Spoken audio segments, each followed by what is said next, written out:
Hello and welcome to another video about the construction of the new extension of Heaton Lodge Junction. My name's Simon George. Now in this video today, a lot of it is taken up actually with the scenic section, because what we're going to portray and what we're going to do step by step is to make unmade road surfaces. That is those sort of surfaces which cover, I wouldn't say country roads, but more like dirt tracks, old goods yards, which again have survived through the ages, full of potholes and water, puddles and whatnot, and breaking up surfaces. So we're going to be covering that today and how to do that. And again, it doesn't matter whether you're modeling O gauge or double O gauge, you can still use these techniques over the top of your existing surfaces, no matter what. We're also going to have a little update on the power station, but first of all we're going to go over to just look at the cement factory, because I've been busy trying to light up the inside of the cement factory, or at least making the preparations to do so. So keep watching, and here we go.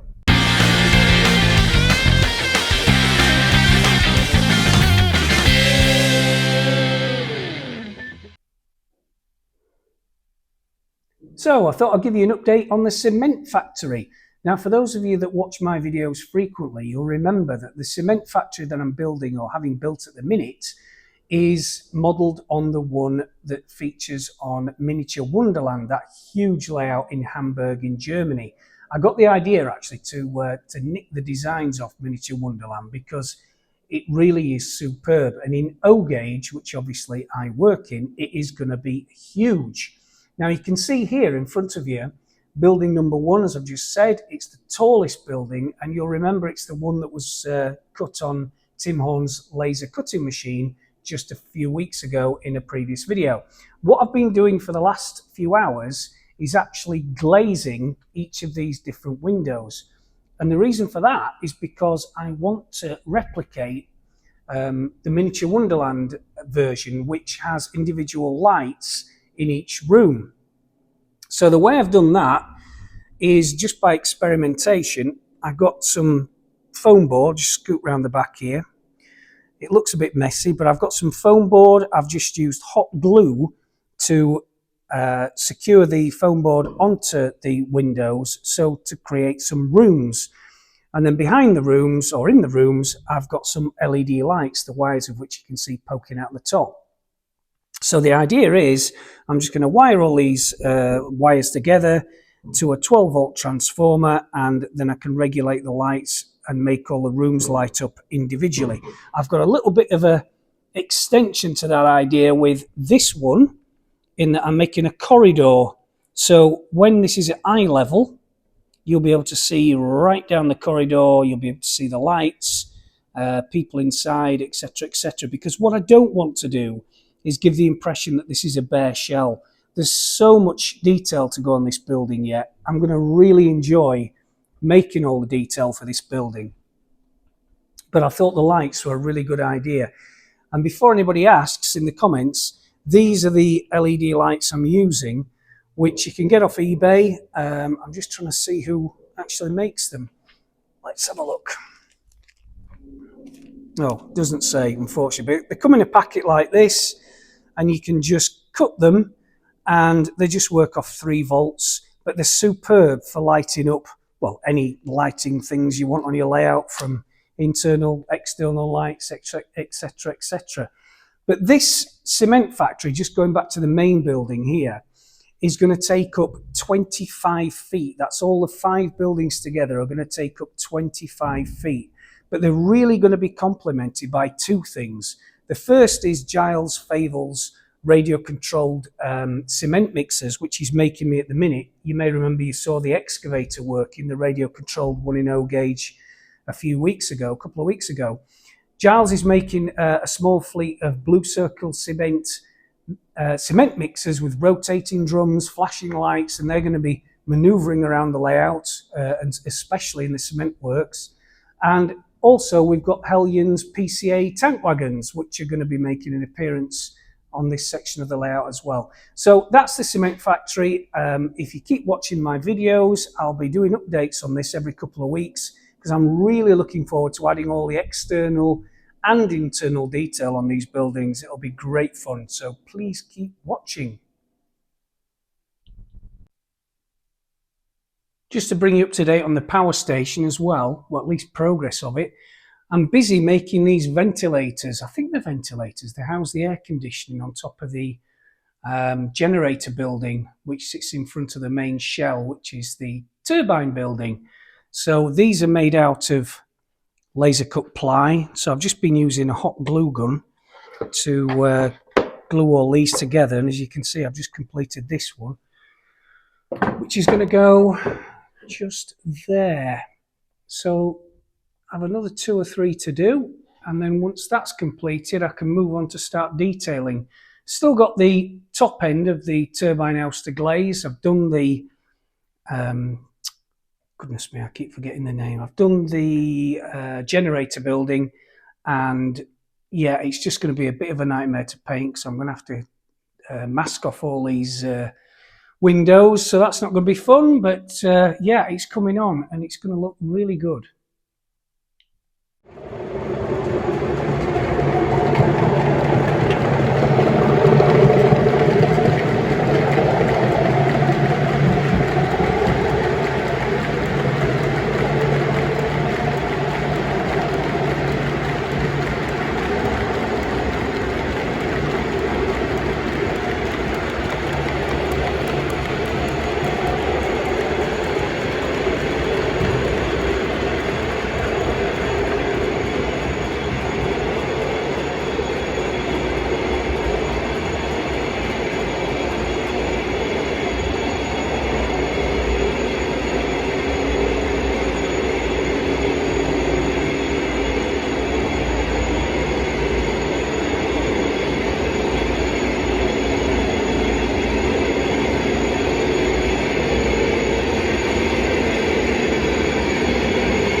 Right, so let's scoot through what ingredients we need to make really ultra realistic unmade road surfaces and goods yard surfaces. Now, the usual stuff applies. We've got DAS clay, we've got some PVA glue, we've got N-gauge ballast, which I've just mixed up. It's just a combination of grey ballast and dark grey black ballast, all mixed up in a little tub, as you can see. Now then, we've got some ash from a wood burner, which I've got at home. Some of you might have wood burners, but wood ash is really good for making roads, and I'll come on to why in a minute. We've got, surprisingly, if you've got rabbits, you'll certainly know what this is. It's called chinchilla dust, and it actually is sold by Pets at Home, and it is for the aforementioned pet rabbits to roll themselves in and keep clean. You're probably laughing, but actually it's really good for scenic work as well. So I don't think it's very expensive. It's just a few pounds a bag, a big bag like this. But it's great, as I've just said, for making road surfaces. We've got the ash, we've got the N-gauge ballast, which we've already said. We need some crystal clear Rust-Oleum clear matte varnish again. Any spray varnish will do as long as it's matte. This comes from B&Q, but it's much cheaper online. We've also got some tremendous earth powder, which we've used in past videos. Again, you can get it from Tremendous, the scenic suppliers. I've got no affiliation with them, but they do make really good earth powder. But if you don't want to use this or you can't get hold of it, then just use some crushed earth just from your garden that's rolled up with a rolling pin, dried out and sieved so it's really fine. That's just as good. We've got 2 tubs of paint here that we need, which is green and brown. Doesn't matter what shades, just any acrylic green and brown paint. That's by Tamiya, as you can see. Now, onto puddles. Now, puddles form a really important part of goods yards and unmade country roads. The ultimate way of making puddles is by using these glass slides. So cast your mind back to when you were at school and you used to be in science classes. You'll have used these cover slides, which are for microscopes, but we'll come on to how they make really good puddles in a minute. They're a bit sharp. They are quite cheap. They're about £6 for a big, there's about 150 in here, I think. But they make superb puddles. In fact, I've already just painted one in that aforementioned green and brown paint. And then if you flip it over, you can see how reflective it is. And once installed in our unmade road surface, they are really, really good. So if you don't want to use, or you can't get hold of the glass slides, you can get them online. Just put in cover slides and you'll get them in a couple of days through the post. You can use AK Interactive puddles, which again is available from most scenic suppliers or online again. It's not quite as good in my opinion. I have tended to use the glass slide method in most of the puddles on Heaton Lodge Junction, but it's still okay. The AK puddles does work all right. We need some 2 or 3 millimeter card, which everything is resting on here. Doesn't matter what color, black, green, white, doesn't matter what it is. And just tools wise, we could just do with a model car. So if you're modeling in double O gauge, a double O gauge car, modeling in O gauge, an O gauge car, we just need that for the wheels to make some imprints on the road surface. Just some tweezers, an old toothbrush, an old sieve. Oh, forgot about this. We need some gloss number 5 Humbrol paint, which we used before in road construction. Some of you may remember from a few weeks ago this road that we made together, which still looks really, really good. And we're going to pretend today actually that this road leads into our unmade road surface or unmade goods yard. And that, apart from a couple of paint brushes, is about all we need to construct our roads. Don't worry if you can't get all the ingredients together, or just spend a few days getting them together. If you can do, and you can get everything that I've just gone through on here, it really does make a superb result, which you'll be really, really pleased with. So anyway, let's get on to the first bit of how we go about making them. Okay, first job is to cut out the card to what size we need to portray our country road, unmade road that is, or goods yard. Now, I'm going to make a goods yard here at Heaton Lodge on the marshalling yard side. It's just going to be a dusty old yard. So I've cut out the card, as you can see, just to match the space I've got available, which is exactly what you guys need to do too. I've also cut out, as you can see, holes, which I've already marked out around these glass slides, of which I've painted one side green and brown, and then we've got the other side, which is the shiny surface, and I've cut out round the glass slides holes with a scalpel so we can actually just drop in those slides later. We'll come to that stage in a bit. And I'm going to make 3 or 4 different puddles, so I have cut out 3 or 4 different spaces. That's the first thing. Job number 2 is just to start painting, our card with a thick layer of PVA glue. I'm going to speed this up, obviously, and just jump to the end where we've covered the whole card with PVA glue. Okay, so I'm just coming to the end of covering this card with the PVA glue. What we're actually going to be doing is mimicking making real roads, because as most of you will know, real roads are actually made up of different layers of aggregate, of gravel, of sand, and then covered with tarmac on the top. Now, we're not going to use tarmac because this is, as we said earlier, an unmade road.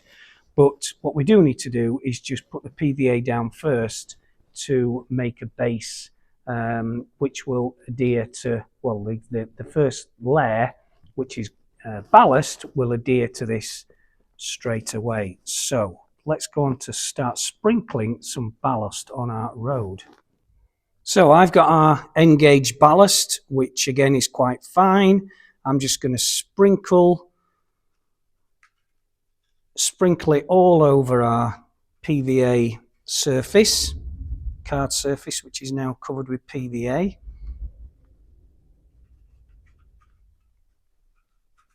Takes a few minutes. Doesn't matter if you sprinkle too much on, because we'll spread it out in a minute.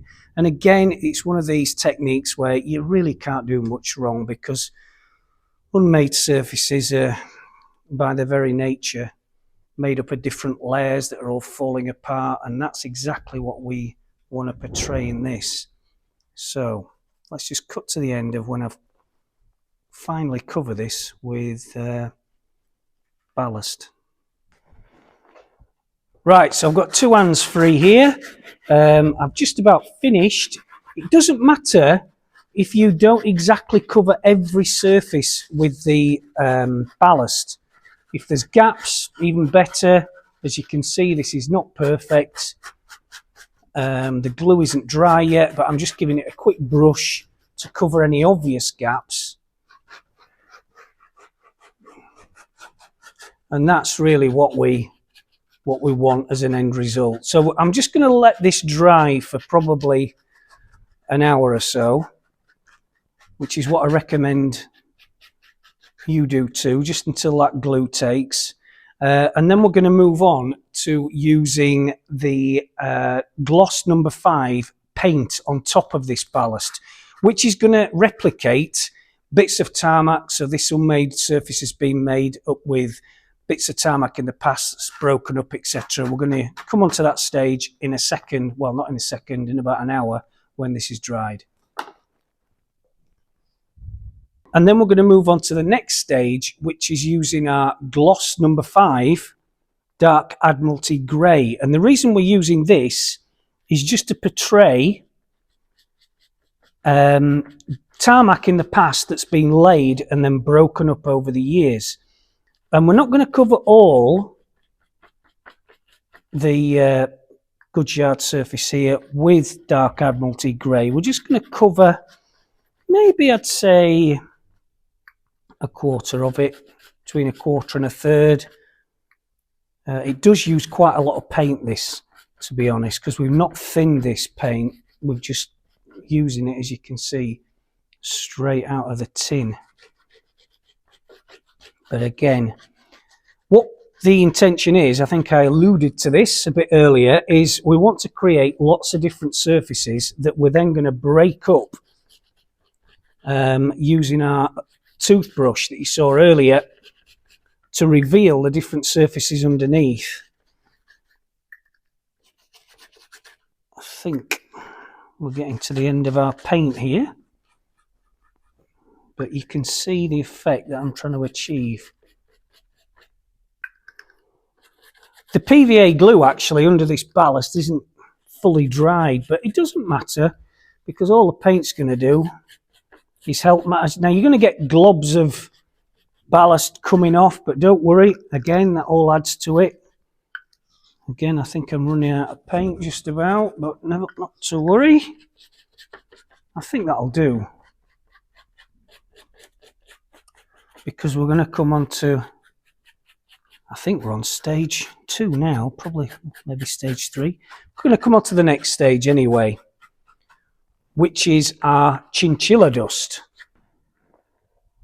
Right, now I'm going to use this chinchilla dust. I'm just going to sprinkle a bit of it over the wet patches of tarmac.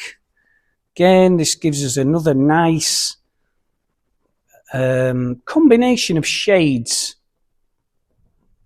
which again, as I keep saying, is what unmade surfaces are made up of. Not too much, just sprinkles here and there, like so. And actually what I'm going to do next, that'll do, I think. What I'm going to do next is spray a bit of matte varnish on top of the whole lot. You've got to be a bit careful with this, because with the matte varnish it does tend to spray or it just tend to throw the chinchilla dust everywhere if you're not careful. So just don't be too violent with it. But this will just adhere or glue everything down. There we go.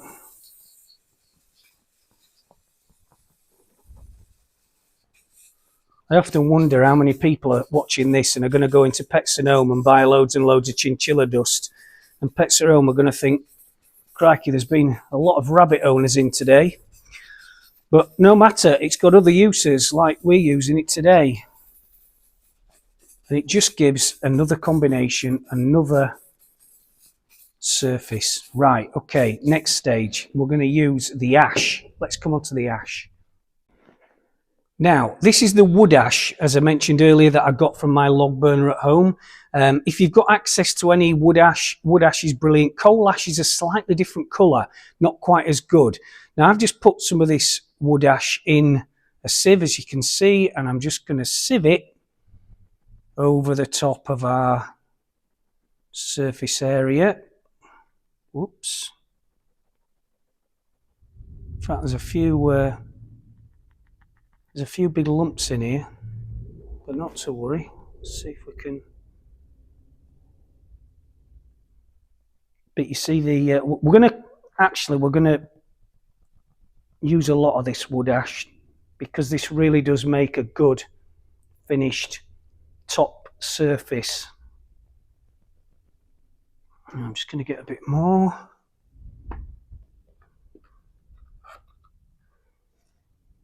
Oh, a bit much there, but not to worry.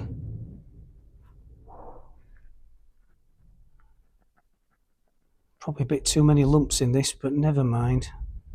I'm too impatient, you see. I just like to get on with things. Okay. That's not looking too bad.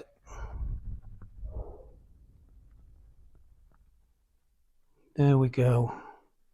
That's much better. Quite therapeutic, this, actually. And what we're going to do now is just give it a roll with our aforementioned varnish. So imagine a road roller. We're just going to roll the aerosol can over our road, which is going to make you a very sticky aerosol can. Let's move our gantry towers. Love those. Over here. Now, you can probably see what's happening already. We've already got lots of different combinations of surfaces, and we're going to let this dry now. Let's let it dry for, that's all the surface area I want to add, the different layers I want to add for the time being. Having said that, have we got anything else we can add? Not really, not just yet. We're going to add some tremendous earth powder, but that's going to be in a bit. In fact, yes, we'll add that in a bit. So let's just leave that for an hour or so to dry, come back to it, and I'll show you the next step. Right, we're back again after a couple of hours. This is just about dried now. In the meantime, what I've just done for the last couple of minutes off camera is just take this toothbrush, and I've just been rubbing the top just to distress the surface and reveal some of the other surfaces underneath. Now you can be pretty intense with this. Whoops. Give it a really good rub.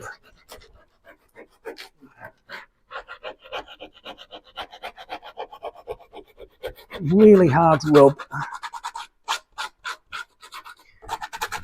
And I've done this all over. And what I'm also going to do is just sprinkle a bit more ash. In fact, no, what I'm going to do is just spray the surface with some satin varnish. Sprinkle a bit of ash on top. Oops, there's some big bits in there. Get that off. And I'm going to take this road vehicle. I've got another one now because it's got better tyres. And I'm just going to roll it through the ash just to create some tyre marks. like so. So whatever gauge you're working, O gauge, double O gauge, N gauge, just use your road vehicle just to make some nice little tyre marks. And then we'll just give it a bit more of a spray. And then we will get on to the final stage, which is the puddles. Right, I've just changed the camera angle a bit to make it a bit clearer for you. But all I've done here is just to put these glass slides in the holes, just resting them on the baseboard underneath. Don't think I've made that hole quite big enough, have I? Just about. There we go. And then we're going to use some of this Das clay here, and we're just going to blend in those glass slides. And this is where you've got to be a little bit careful because they can break. It's not the end of the world if they do, but try and be a little careful. And we're going to blend these glass slides in to hide the edges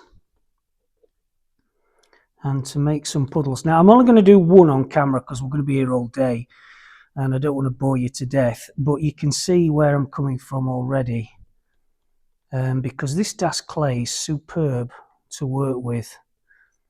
And there, look at that, we have a super puddle already.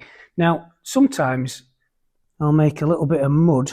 Sometimes you find a little bit of mud that surfaces across the puddle,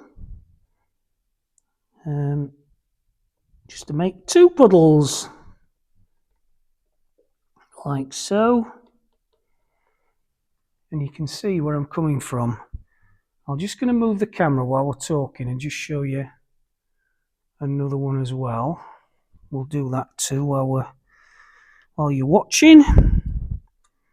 Oops, this one I've made this all way too big, but it matters not, because what we're going to do after this is we're going to paint this Das clay. Sorry, we're going to paint this the flat earth colour that we've used to paint the puddles in effect. Right, smooth that Das clay down. Now I'm pretending as well that this surface that we've just made is actually stapled or glued down to the baseboard. In fact, for the tutorial we've just done, it's not. It's a bit loose, but it doesn't matter. There we go. But you've just, as I said earlier, you've just got to be really careful not to break. In fact, have I cracked a slide there? I think I have. Never mind. If you do crack a slide, what you can do is just roll a little bit of Das, cover the crack, like so. And as I did in the last puddle, just make out it's two puddles with a bit of mud between them. Right, there we go. Let's just fill these in now, or paint them with flat earth. In fact, yeah, I use Tamiya flat earth paint. So let's do that next. Okay, so what I've done here is, just off camera, I have just painted the surrounding Das clay that we've just put on with the Tamiya brown paint. Again, it doesn't really matter what shade of brown it is, as long as it's a brown. I've used flat brown here, but it doesn't really matter because we're going to cover this brown paint in a minute with tremendous earth powder, or, you know what I'm going to say, sieved earth from your garden.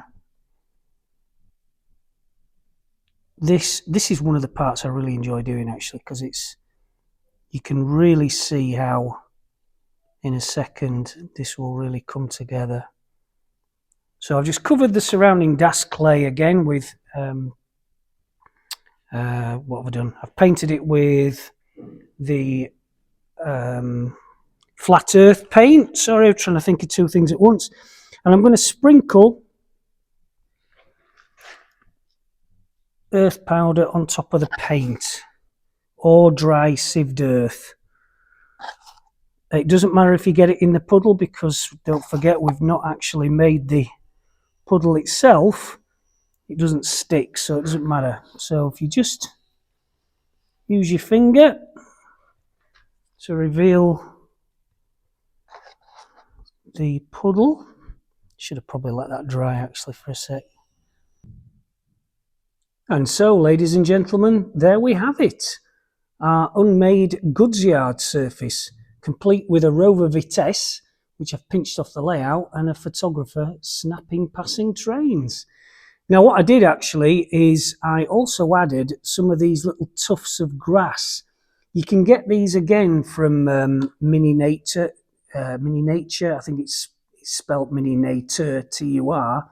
You can get them online, and they're just self-adhesive little clumps of grass. Really useful for things like this, because you can just stick them anywhere. And they really bring everything to life. I did crack one of the puddles, as you can see there. I sprinkled a bit of ash on top of that tremendous earth powder as well. But all in all, I think that looks pretty good. Just like an old ramshackle, derelict goods yard or unmade country road should look. And in the morning, unfortunately I've got to release this video in the next few hours, but in the morning, this, when it's all dried, will look much better. But I hope you enjoyed that, and if you take some tips from it, I'm a happy man. Thanks for watching. So that's it for this week. Thanks ever so much for watching, and I hope the tutorial on the unmade country roads and goods yards has really helped you. We ran out of time, unfortunately, so I can't show you the radio control vehicle. It's just landed, but I'll be showing you that next week. So it just remains for me to say, please like and subscribe. And thanks again to all of you that still donated to the crowdfunding campaign, the link of which is in the description on this video. Really appreciated. You know who you are, and thanks again. So until then, have a good weekend, and I'll see you next week.